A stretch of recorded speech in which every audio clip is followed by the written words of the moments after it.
मकई के रोटिया प्याजा बन के मछरिया हो हे मकई के रोटिया प्याजा बन के मछरिया हो हे मकई के रोटिया प्याजा।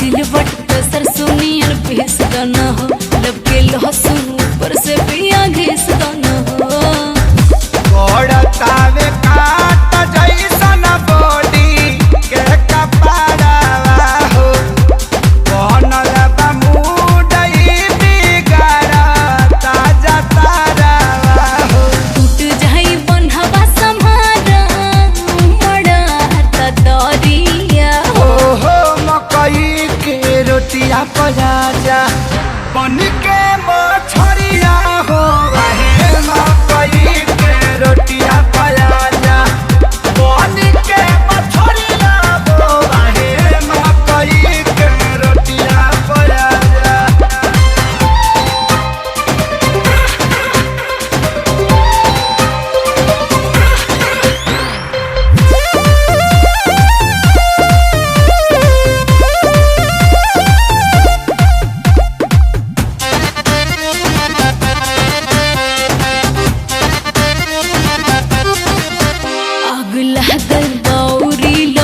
लाज शहरों को छोड़ो महक जाएगा लागे खाली बतिया में बीत जाई रतिया हो पानी बिना नेहिया के सूखा ता धरतिया हो बिचवे समुंदर से राजा गई किनारिया हो मकई के रोटिया प्याजा बन के मछरिया हो हे मकई के रोटिया प्याजा बन के मछरिया हो हे मकई के रोटिया प्याजा।